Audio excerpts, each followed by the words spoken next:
Hello everyone. I'm doing this video as a bit of an experiment and also to kind of document the last 5.5 years of my cancer journey, and also to do some Q&A that you had graciously submitted. This is going to be a bit of an experiment, as much as it is for me as it is for those of you that are taking the time to listen. So we'll jump right into it. So, just to give some background of where it all started, um, the signs were probably there for a number of years, between just how I might have been feeling a little off overall. The most overt sign was blood in my stool, but I had certainly chalked it up to other uh, symptoms at the time that I had finally just started to maybe get concerned about it. My general practitioner doctor chalked it up to some known hemorrhoids or hemorrhoid that I had, and just kind of wrote it off because overall I looked like I was doing fine, and what would normally be tested for in blood work for a annual physical came back fine as well. So the what it was going on in the background, basically unbeknownst, and more or less you don't think of cancer when you're in your early, mid, or even late 20s. So it's the last and farthest thing on your mind. Then basically what had happened is in early 2016, don't remember the exact month, probably about February or March timeframe. No matter what I was eating, whether it was salad all day, every day, or the worst junk food imaginable, I was getting constant gas, no matter basically what was being consumed. So it was very embarrassing to have to sit in a cubicle office all day passing gas and hopefully not offending any of my coworkers. It lasted for about 2 weeks or so. Probably on the third week, I finally went, okay, body is obviously saying something. I definitely need to do something about this. So I ended up calling a gastroenterologist and scheduled a colonoscopy.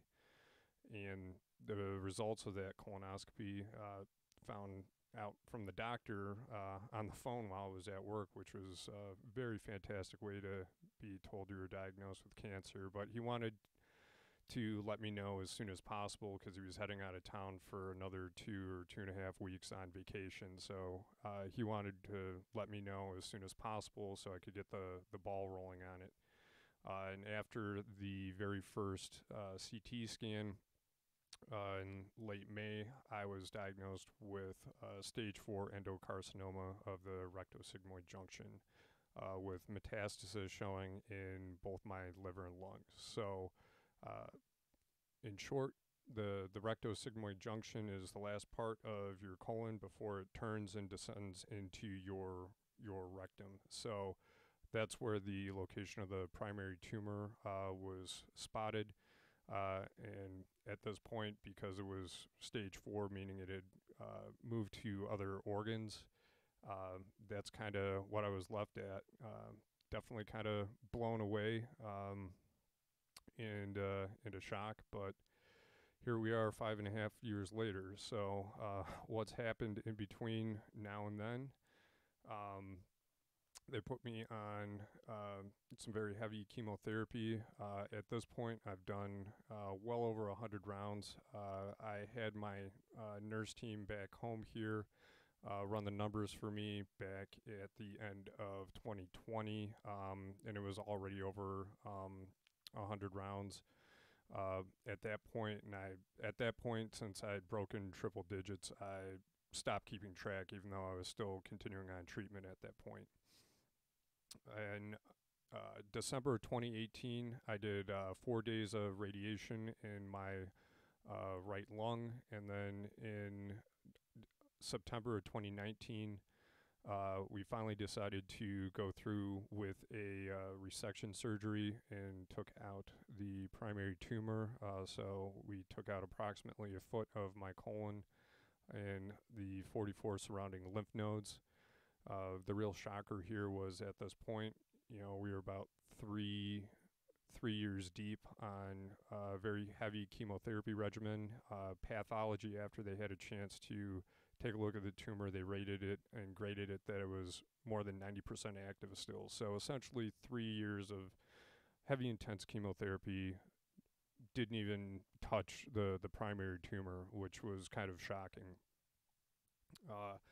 So just to go down and list everything that I've been on or gone through at this point, for the various chemotherapy drugs that I've been on, it's been oxaliplatin, irinotecan, leucovorin, 5-fluorouracil, Avastin, Erbitux, Lonsurf, and then January of last year I did a phase 1 clinical trial that Eli Lilly put on with MD Anderson that was testing a new compound in combination with Erbitux.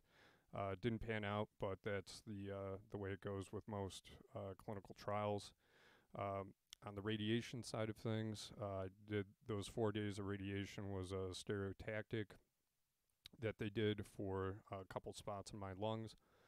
And then last year, so November of 2021, they put some yttrium-90 microbeads in my liver to try and irradiate some targeted areas that we wanted to go after with some of the tumors there that just didn't seem to be responding to the Lonsurf and Avastin cycles that I was doing. And then, of course, the primary tumor resection surgery has been the only surgery that I've undergone so far. So that's kind of where it started, where I've been, and kind of where we're going. At this point, basically what I'm going to do now is engage in a phase 2A clinical trial through MD Anderson, where we're going to be testing, it's going to be my first immunotherapy treatment cycle that I'm going to test with Keytruda, which is a known drug. It's known as a checkpoint inhibitor. And essentially what that does is your immune system has these brakes that are built into it to keep it from attacking healthy cells. But we know that cancer does a good job of disguising itself as healthy cells, so your immune system ignores it.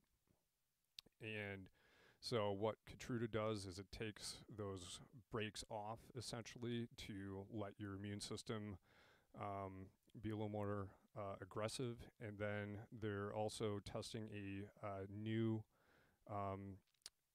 compound of interleukin-7, which essentially is a gas pedal for the immune system, to really spin up the T-cell activity and creation. So essentially two things are going to happen. It's going to take the brakes off the immune system, and then it's going to shove the gas pedal to the floor. But there's been some good reports of it potentially working in solid tumors, which have been notoriously difficult to treat as far as the immunotherapy lines. But just like all trials, you have to go in with a healthy amount of skepticism, which I am. So not going off of bioplausibility on what they hope to do. What I am hoping is that there is substantial data backing what they are wanting to do and what the treatments have shown in the initial phase 1 stage. So if it works and shows benefit, great. It can take up to approximately 12 weeks before it would show up on a new CT scan if my body is responding to the treatment and that the tumors are shrinking from this new line of therapy. Um, if it doesn't pan out, that's okay too. We still have a plan B and plan C lined up. So that is what will be happening here at the end of February. And thankfully, I have a great family down in Texas.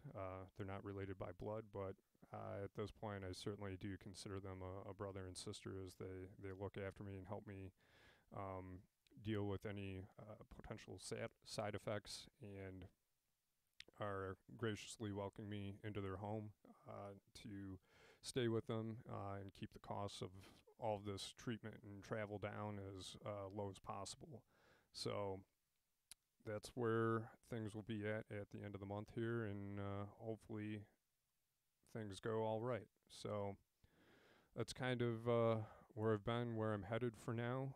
And then, so the other part of this video that I wanted to accomplish was I had asked on Facebook and also on the Caring Bridge website if anyone had any questions that they wanted to ask. Be happy to answer them provided I knew what was being asked. So we can jump into that and wrap this up. So we'll start with the first one from Whitney here. She asked if money was not an option, where would your ideal vacation destination be? It's a great question. There's a lot of the United States I haven't seen yet, so more than likely, ideal actually would be a mix of city and nature. More than likely, top of my list right now is the giant redwood forest and sequoias of Northern California. So that's still somewhat within my ballpark. Total ideal vacation would be probably either Scandinavia or Italy. There's a lot of history and a lot of beautiful sights to see over there, so that would be on the next on the bucket list if money and COVID and all the other crazy stuff wasn't a factor. Thanks, Whitney. Dan asked, if I've been working on not letting things define me except for my core values. For example, not letting my job define me or particular loyalty to a team, band, political party, etc. With your perseverance through your health over the almost last 6 years, what best practices have you used to not let your health define who you are? It's a great question. And it's also a battle. How do you balance it? At the end of the day, still me, still a human. It's tough. There's things that you want to maybe go see, do that maybe I just wasn't feeling up to it that day. Early in treatment, definitely were days I did not feel like doing anything, let alone look at my phone or interact with anyone. And then there were other days where I absolutely had to get out and get after it because at a certain point you don't want to waste time. The struggle that I've been having lately is balancing my wants against organizational wants. There are things that I'd like to hopefully do and participate in, but trying to balance that against long-term organizational goals that are the best thing for the organization has been tough. So really the main thing is to try and keep it all in perspective and still do what's best for not only me but the organizations that I'm giving my time to as well. Thanks, Dan. Jeff asked, could Mary Tyler Moore really turn the world on with her smile? I'm sorry, Jeff. I'm going to date myself here and say I don't know who this celebrity is. I actually had to look her up on Wikipedia and can't really say I really watched the Mary Tyler Moore show or Dick Van Dyke. Sorry. So we'll maybe that's something I can work on in the back end in my free time that I have. All right. Becky asked, what type of things do you do to make yourself feel better and help keep you going? Well, there's certainly a lot. Really, the main thing is just getting out, interacting with people. Luckily, I'm okay if the interaction is virtual, so I'm perfectly okay doing a Zoom or Teams call or FaceTime. Though, as long as I'm interacting with someone in some form or fashion, that it really is the best for me. Um, Engaging in things that I like. If I know that my time or talents are being utilized in a way that I think is going to help someone or help an organization, that's great. Other things would be keeping up with some of the latest movies, music, etc., um, and doing a lot of reading. I do a lot of reading and podcasts, so it's another way of me taking in the world and getting perspective is hearing other stories. So really, really like a lot of the podcasts and reading that I've been doing lately. Thanks, Becky. Hope had a ton of questions for me here, so I will. I'll try to keep it brief, but she's always been great at asking questions since I've met her. So, and I'm always happy to answer them, or at least most of them. So, she first asked, "Has your spiritual beliefs changed since you've been sick? If so, how?" To be honest, I'm not exactly sure where I stand spiritually still. Uh, Faith has been it's been a very difficult thing for me to grasp because I like to think that I have a very scientific and or rational mind, and it's sometimes difficult to reconcile the two.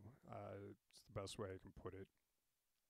The main thing that I can say as a takeaway from that is where uh, rationality and or science doesn't necessarily have the explanations, such as what caused the cancer. I have to leave that up to a higher power, or I don't know how else to describe it other than a higher power. I have to leave it up to something else that is not going to bog my thoughts down, because you can eat yourself alive trying to work that all out. Uh, Biggest goal for myself in 2022, uh, get through it. So uh, that's been the interesting thing since cancer is how I'm viewing time. When things get difficult or tough, I had to condense the time frames that I'm looking at and considering. From going initially for thinking that I have my whole life ahead of me, no issues, no big things to hold me back, to hey, you got stage 4 cancer, it's pretty bad. We need to get on this as fast as possible. And you start asking your doctor, well, what's the prognosis? And they go, we're going to start treatment, and we're going to take this 3 months at a time because that's how frequent we're going to do your scans to check on progress. And so I've been condensing and expanding my timeline that I'm looking at depending on what's being considered. So, most times, Hope, I know you're asking me, what's your plans for the weekend or the upcoming month? And I say, I don't know. I'll let you know when I get there. It's still 100% true because of the time compression and things that I'm looking at considering. A lot of things, it's almost on a day-to-day basis. looking at what things are due in the future and working on them still, whether that be for work or volunteering or friends if we got get-togethers, planned out. Um, but on the execution side, it's only a day at a time. So with where things stand and with this trial, the main thing is just uh, getting through that and hoping I can deal with it. And I've been fortunate enough so far to be easy, or I shouldn't say easy. I've been able to deal with pretty much any and all of the side effects thrown at me without an issue, um, provided I listen to the doctors and take the drugs. So, main thing really is going to be getting through these next 2 to 3 months and seeing how my body reacts to these new drugs and what my immune system does and all of that, and then taking it from there. So really the big goal that I've had going forward for a long time now has just been if I can create or give positive impact or change to at least one other individual through the interactions that I'm having with them, then I'm saying that's mission accomplished. All right, next question here. In all the support you've received in the last years, what has been the most beneficial?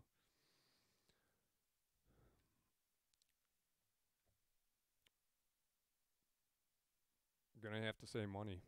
This all this travel is it adds up.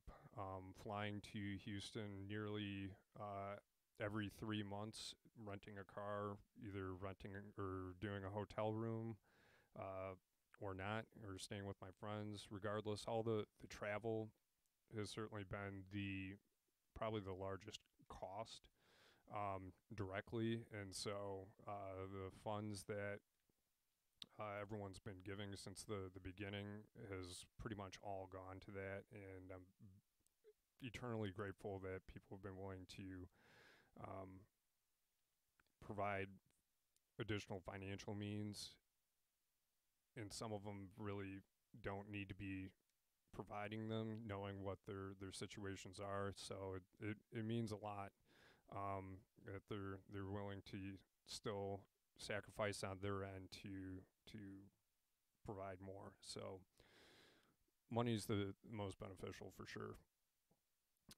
If someone is looking for an author to read regarding facing the unknown in your future, any suggestions? I got a whole library of suggestions, but uh, nearly impossible to take the same path through it that I did. First book that started me off and kicked things off. The Subtle Art of Not Giving a Fuck. Uh, that's the title. You can find it on Amazon or your library. Uh, it was a good way of putting things in perspective of trying to prioritize what you should and should not care about. We're in a very good spot in society of we have enough time to care about a lot. So this particular author kind of recalibrates or helps you recalibrate what do you really want to care about, what truly is meaningful in your life, and where you should be pointing your time. I think that's the first place to start, because if you don't know where you're going to be prioritizing your time, everything else is going to be secondary to that. Do I have a nonprofit or charity that has supported you the best since I've been sick?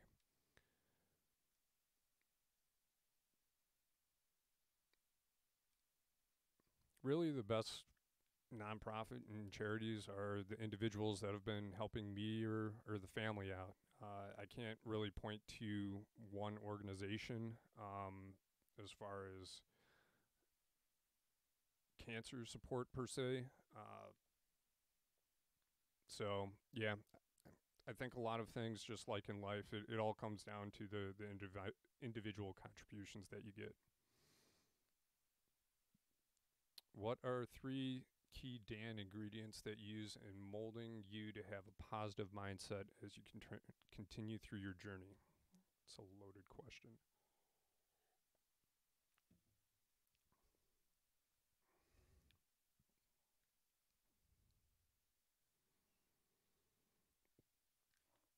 It's a good question, Hope.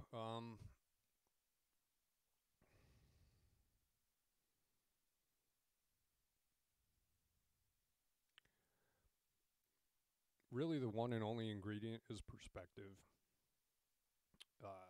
Knowing that others have had it worse, knowing that there's still worse happening in the world, depending on where you look and what people are going through. Uh, I'd still consider myself very, very fortunate. One of the very first books I read really detailed the early stages of what chemotherapy was and the fact that it was derived from essentially chemical warfare from World War One, and then we decided to give it to people and see how it would help with cancer, and that the fact that there was no such thing as anti-nausea drugs when they were going through them. The fact that all those patients paved the way to where I am today.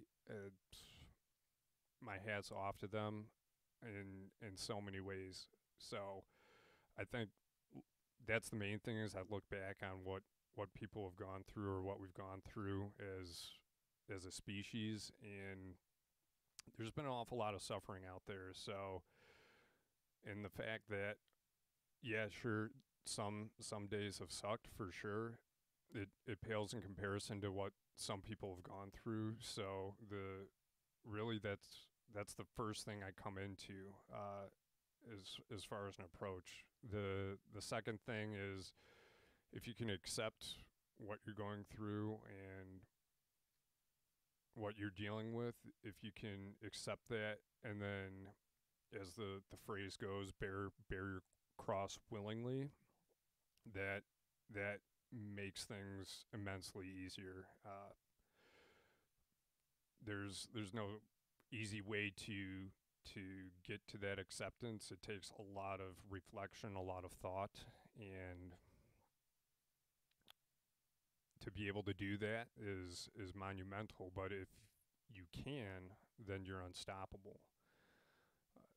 If there's a third thing, it's got to be love, love from family, friends, that will help sustain you when you lose sight of those first two things. If you have love wrapped around you, that is a warm blanket of comfort.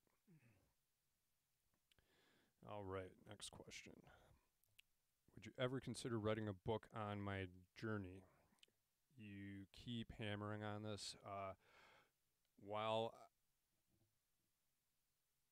my writing skills have been informed to me that are pretty good, I have zero desire to write a book. If someone wants to write it for me, feel free to hit me up. I'll talk your ear off, but it's very difficult to put it down, and then I haven't been able to put it down and try and figure out what's the end goal, and maybe that's the wrong approach, and maybe I just need to do a dump of all my thoughts and see where it ends up. But that takes considerable time and effort, and that's just something I haven't been really willing or wanting to devote my time to. Most inspiring song. Hmm. I don't know if I have a most inspiring song. There's I have a very, very large Spotify library at this point. Uh, I usually pick songs to help my mood, drive my mood in a direction that I want. It can vary from classical one day to Hamilton's soundtrack the next, to progressive rock, metal. It really depends. I use music to help fuel me on what I'm wanting to do. So if you want suggestions, hit me up. I got all sorts of suggestions as far as music you can listen to if there's something you want to be exposed to. Best care package besides cash.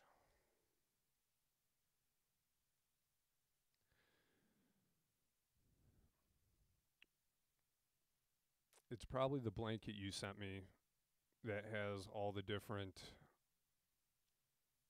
words that one could use to help get them through a tough spot, whether it's hope, inspiration, etc. It's a very nice fleece blanket, and I have it draped over my headboard in my room. So no matter what, I'm glancing at that blanket on a daily basis, and so I have some little words there to remind me. The difficult one. How many states has your Dan's Army wristbands gone to? It's a great question. I don't know. They're everywhere. At this point, they might even be global. There's a good chance they're global. That being said, if anyone wants a wristband and you're not connected with Hope on social media, feel free to reach out to me and I'd be happy to connect you to if you'd like a wristband.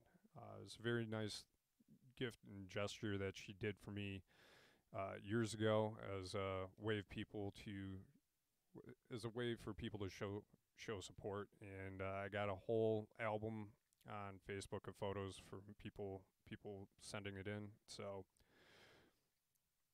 you're always an inspiration, Hope. So I appreciate everything that you do, and you're the true embodiment of the word hope in human form. So keep doing what you're doing. I really appreciate it. All right, Brian. The Catholic tradition believes that while God does not will that people suffer, suffering does serve a purpose for salvation, if willingly offered as recompense for the sins of self or others. Do you feel that what you have been through has had religious purpose? Knowing that I'm still wrestling with my faith, Brian, I don't know if I can truly answer that. I do know that others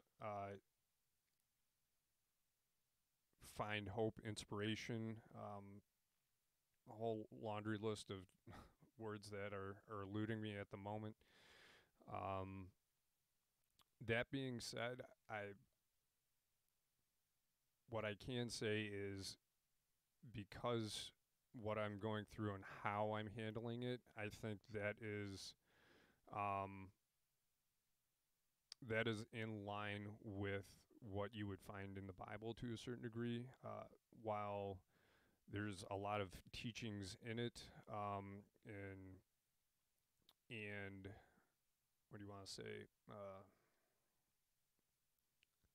Words that are spoken. It's truly the actions that is what speaks the loudest out of all those great stories in from there. So I think that's the way I'm reconciling the two is just going through and showing how rather than saying this is the way. Um, it's you have more power. I shouldn't say you have power, but it has more significance if you can show the path forward that people can choose from rather than just stating it uh, as we say that talk's cheap, words are cheap. It's the actions speak the loudest. So I think that's the only way forward that I can see is just continuing to do what I'm doing, and people can take what they want from it. My thing is, as long as it's helping them in some form or fashion, then I'll give it a thumbs up. Let's see here. Next question. In going through the experience of long-term treatment for your cancer, are there things that you wish you had known at the beginning, or things you wish you would have done, things I would have done differently?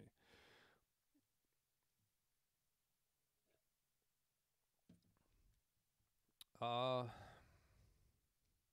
it's a good question. Uh, so main thing to know is statistics are exactly that. They're statistics. When you're first told that you have cancer, the first thing everyone does is they dive to either the CDC's website or the NIH, where all these statistics are compiled for all cases that have ever been reported, and they want to know what's the potential. And the true main thing is that those are the statistics for everyone for all time. We're all still an individual, so and that was a difficult thing to have to accept initially. Is that yes, the statistical likelihood of making it as far as I have come was very, very small. I want to say it was 14, 15% is the 5 year survival rate. Uh, it doesn't define you. You have to take it as my oncologist at MD Anderson stated, the 3 months at a time. Uh, going in going in or knowing to have that mindset, it was difficult to formulate, and probably I didn't fully grasp it until maybe year two in, where you maybe saw a sliver of light. Uh, the other thing is being armed with enough information to have a great conversation with your medical team. Uh, you have to become an expert almost essentially overnight. And while there's no way I could digest, years and years of medical training, you still have to be able to digest the material as far as the drugs, side effects, uh, what the statistics are, to kind of go in with some sort of knowledge, so what the doctor's telling you makes sense. I think that's the biggest thing. You have to have some sort of footing. So when the doctor's unloading all this information, treatment plans, etc., you have to be able to speak their language, even though they're really trying to take their language and translate it into something you understand. It's still it's still a lot to take in. I still have to look up the terminology that's used in my radiology report, but being able to read through it, look it up, see what they're referencing, that makes a big difference. So, but really, at the end of the day, is knowing that you're an individual and you're going to have individual results. And I don't think overall I would have done necessarily anything differently, because it was ultimately on my body on how it was going to respond to the drugs that were being thrown at it. My oncologist gave a pretty sobering statement early on, where he basically told me that the drugs and the doses that he was giving me or having administered to me in the early stages of my treatment, had he given it to someone 15, 20 years older than me, it would just straight up kill them, because that's how much poison essentially is being pumped into my veins.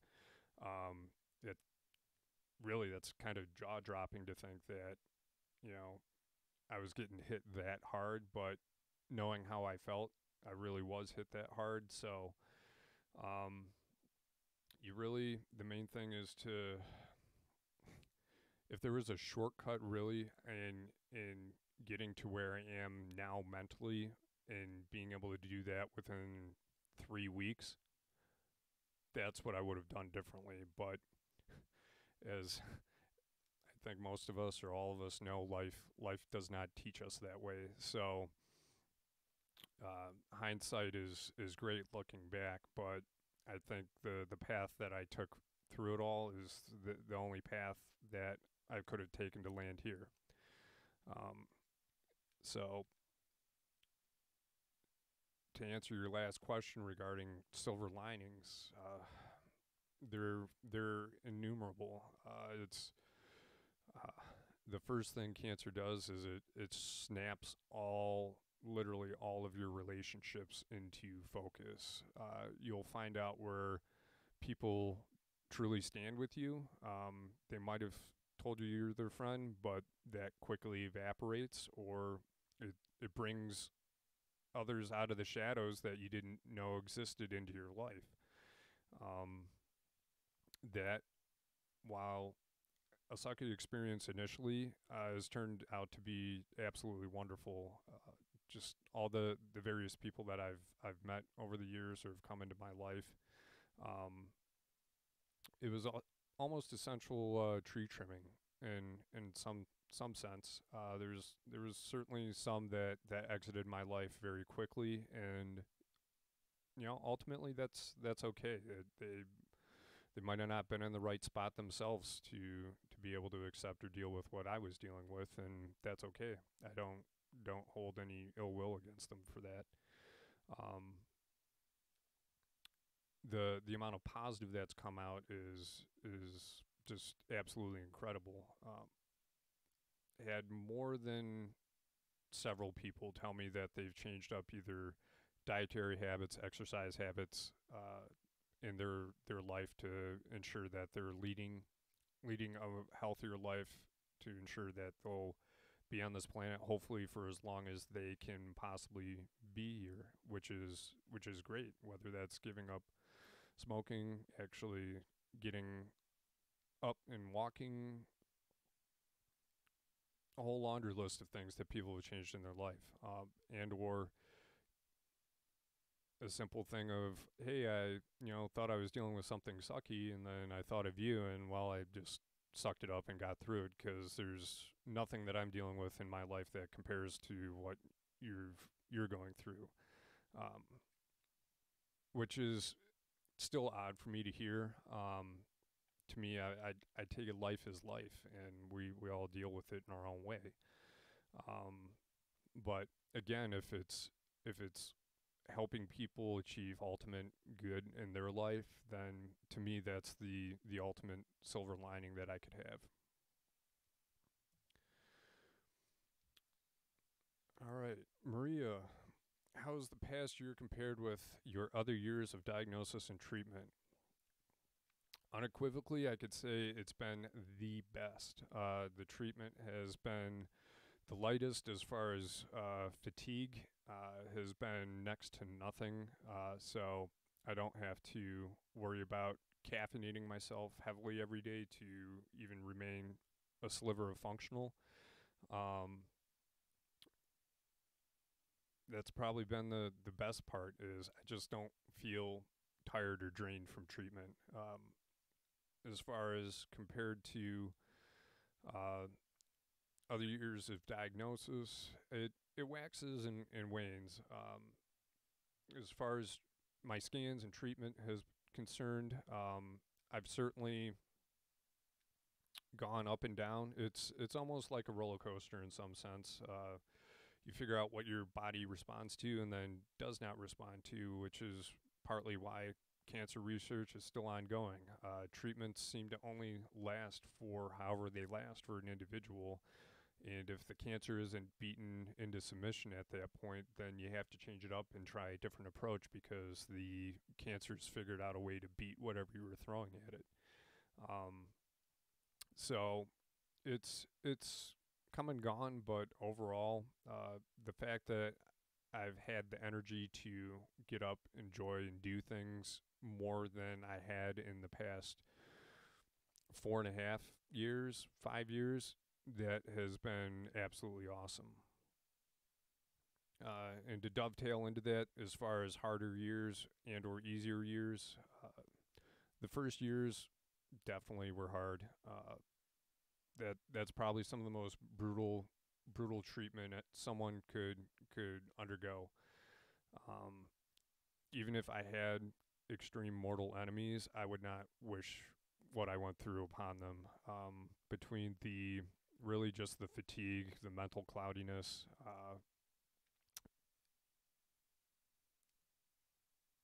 yeah, chemo is no joke.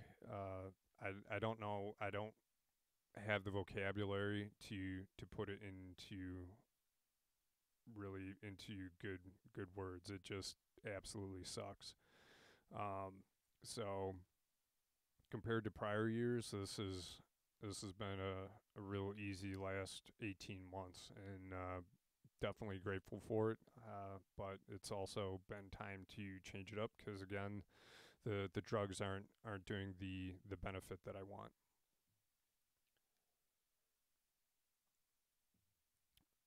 As far as them being comparable at all,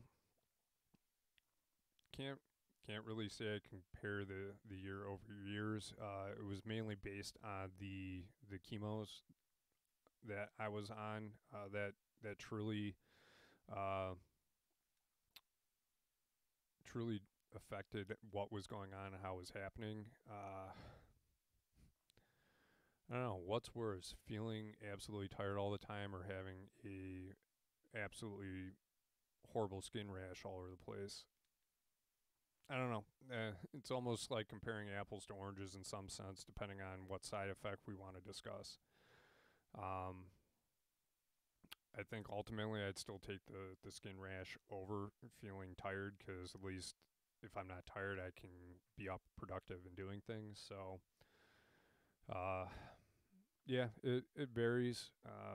But as far as comparing them to one another, I don't know if I really can. I would say if anything, I'd compare the drugs I was on.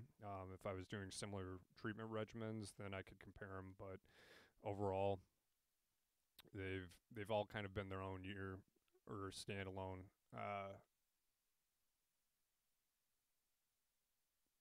They've all been on their own as far as um, what I was doing. Uh, and the $5 million question: what have I learned?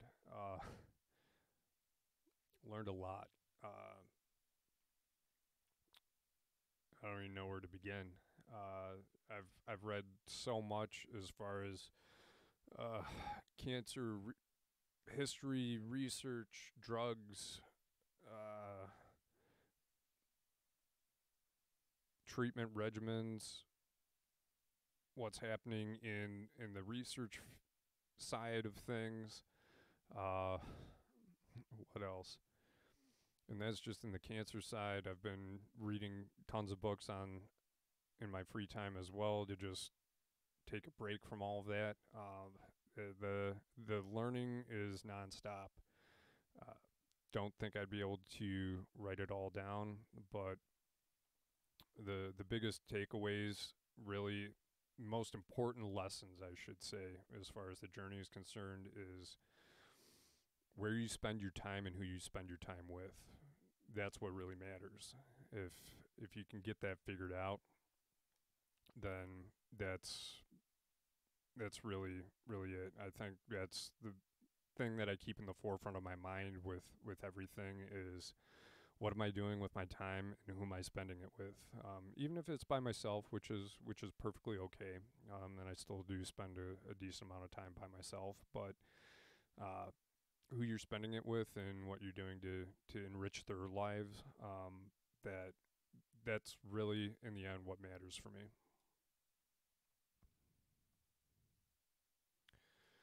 All right, John asks, what do I do on the days I get down?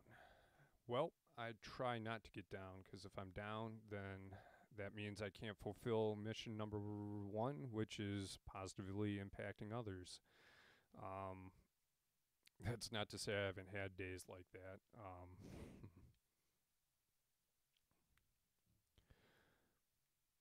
It's ultimately, John, it's okay to cry. I know you know that. Uh, I've had moments, hours with my face buried in a pillow before. Sometimes you just got to let it out because, yeah, it's okay to know that it sucks. Um, but I do my best to not dwell on it and instead have my moment and then lock it up and it's time to get back to business. So Yeah, I try not to let it span a day. Again, coming back to that concept of shrinking time frames.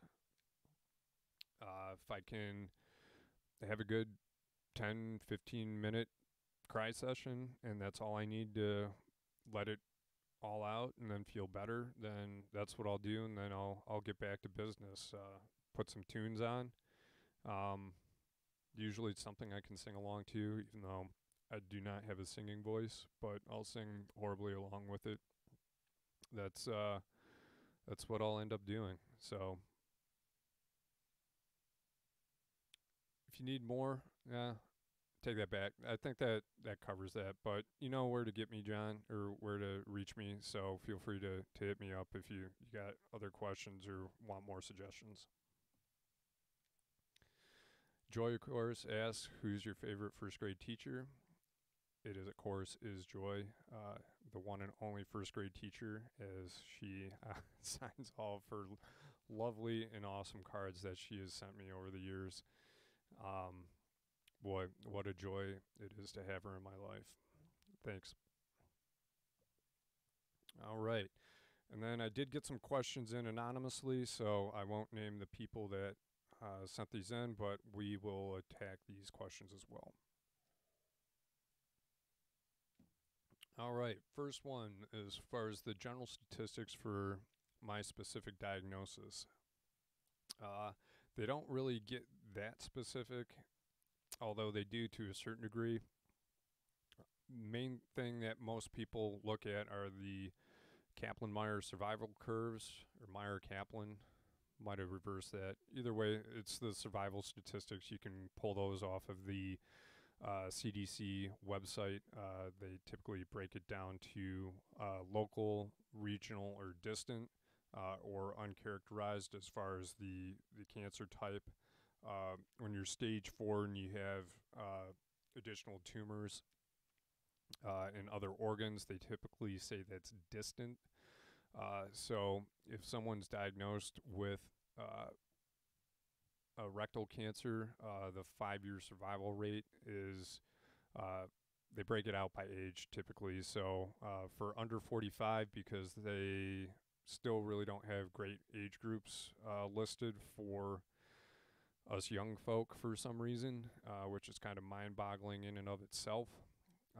But for under 45, the 5 year rate, I believe, is somewhere around 25%. Um, and then if you get into, it's either 25 or 15. Crazy, right? I was just staring at these statistics and didn't write them down. I think it's 25% initially is the 5 year survival rate, meaning anyone under 45 with that diagnosis, there's a 25% chance that you'll make it 5 years. Um, that will further, so that's for the colorectal type. And then if you get down into it being a distant or basically late stage diagnosis, that's when it shrinks down to about 15%. So either way, very bleak statistics when you're looking at them, which is why when I referenced statistics earlier, that you sure look at them, but really don't let that drive your decision or thinking, because ultimately you're still you. So yeah, I don't know what else to say on that other than the statistics are bleak and suck. And the only other thing that I've picked up in my conversation with my oncologist and reading the literature is, while the overall cancer incidence in general for the general population of the United States is going down, which is a wonderful thing, they're expecting the colorectal cancer specifically in the 50 and under crowd, or 40 and under crowd rather, to double or spike by 2030. So, and the worst thing about that is they can't pinpoint a reason or cause that is happening. So there's lots of wild theories out there on why that could be. Um, and that's a pretty dire projection because the real kicker that comes in with that is not only are they expecting the cancer incidence to go up, but they're also expecting it to be caught late stage, meaning stage 3 or stage 4, uh, which sucks for us young people because what that means is we probably have the signs or um, have the cancer growing in us, and we're either a ignoring it, not going to a doctor, the doctor's misdiagnosing it for something else, and then it's not caught really until it's too. I don't want to say too late, but it's late in the game. Cancer's it's best if it's caught early as possible. So if you think you have stuff going on, definitely reach out to your doctor. And if they're not getting the answers that you're seeking, you have to advocate for yourself and find another doctor. All right, what's the next thing? What are common things that people say that they think or believe is helpful but is actually the opposite upon hearing your diagnosis? Um, I don't think I really paid too much mind to this, really.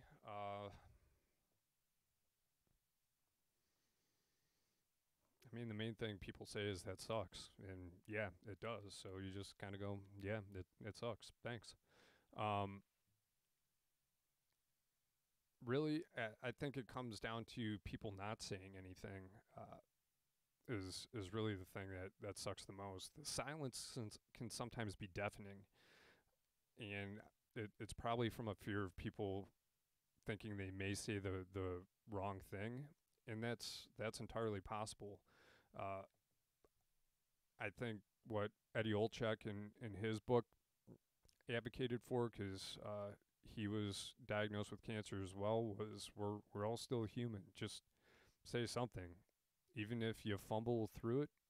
Say something because that lets the other person know that you're still there and still care. And that's kind of been my approach because that kind of loops into the next question um, as far as better alternatives is it's again just reach out and say, hey, we're we're ultimately still humans, even if we're dealing with something that sucks for humanity. Just talk. We, I would hope we're all gracious enough to know that we're all dealing with something shitty in life, and that we're gonna fumble through it and maybe not necessarily say the right things, and that's where forgiveness comes into play.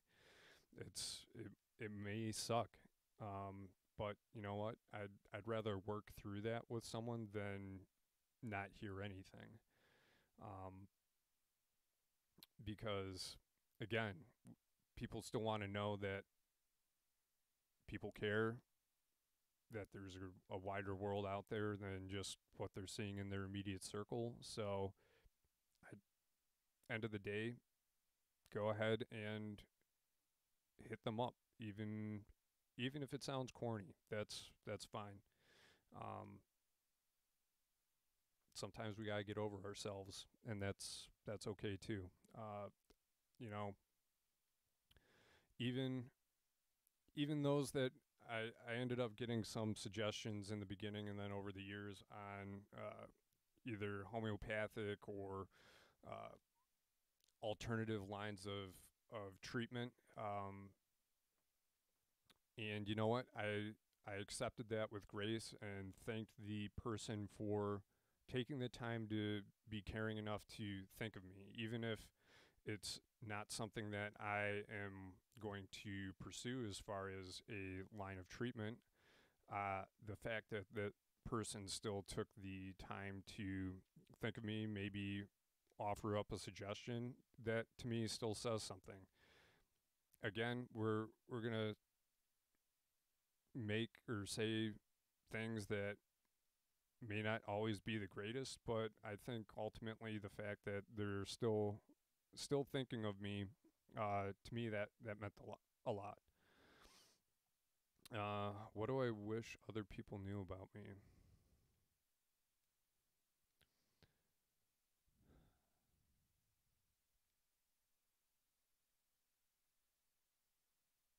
I don't know. What do you want to know? That's why we're doing this video, right? Uh, Beyond me being a huge nerd, I don't know what else people want to know. I like thinking about existential things. I'm working through a lot of Russian novel right now. Up next after it is going to be the Dune novel because the movie was absolutely phenomenal that came out last year or this year, last year. Time Time's getting compressed and I'm blanking on things now. Yeah, reading is a great outlet, and that's probably the number one thing I like to do is dive into a book if I can. Favorite things in 2021.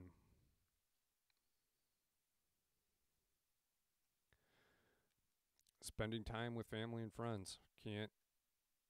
Can't say much more than that. I mean, I went to I think 4 weddings last year, which is phenomenal. You got to love seeing love and get out on the dance floor and tear it up. So, those were probably some of the highlights for sure. Was going to those weddings and seeing that happen. One of them being my brother Sam. So it doesn't get better than that. Things that I look forward to this year.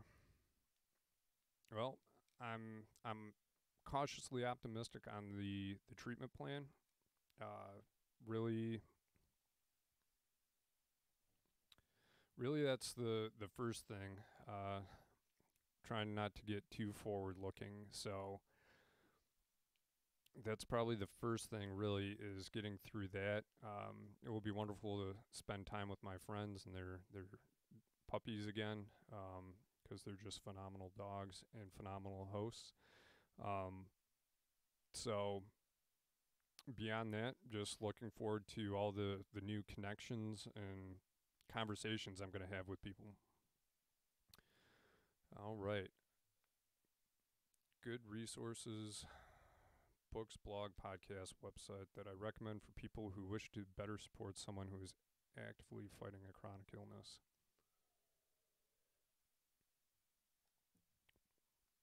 Your best resource to hit up is that person. They're going to tell you how to best support them. Uh, Books, blogs are going to be highly individualized to either that person's story, or it just might be way too general. So I'd say if you know someone that's dealing with a chronic illness and are moved to help them in some way, ask how you can help them.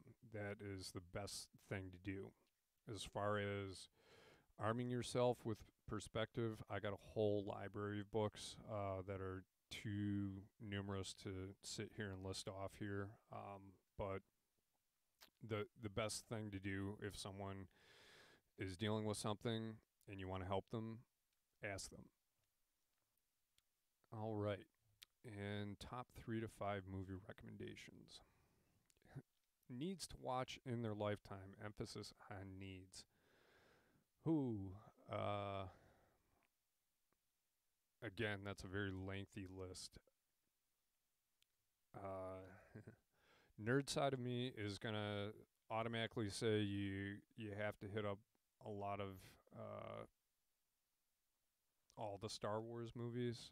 No, I can't say that in good conscience. The prequels for sure because they offer up some of the best content ever. Uh, but if you want to be a diehard fan, you can watch all the movies. Rogue One specifically is probably one of the best masterpieces as far as a Star Wars film out there. Uh, that would be a place to start. Dune, if you're into a slow burn movie, which I'm okay with, uh, and definitely see it in a Dolby Cinema if you can, because it was definitely done in a way that is supposed to hit you in all of your senses, basically auditorily and visually. So if you can stand and pay the like 20 or 25 bucks for a Dolby Cinema for Dune, highly recommend that. There's some other classics in there, probably Saving Private Ryan. Um, Interstellar is another favorite that comes to mind immediately. So I would say start there if you want more. I have a laundry list of things. Um, so yeah, we'll say that's a good place to start as far as sci-fi and or good stories. All right, what else do we got here? I think that's it. We have reached the end. So thank you very much for spending the time and taking the time to watch this video. Definitely, truly appreciate it. It was a experiment that I've been wanting to do for a while. So if you like it, feel free to leave a comment on it and or share it with others that you want to share it with. Uh, if it gets enough traction or you'd like to see me do another one, I'd be happy to put another one on or attempt to maybe even do a live stream maybe once. So, yeah, let me know what your thoughts are, and thank you for taking the time to listen and support me and all the love that has been given over the years. So, thank you very much.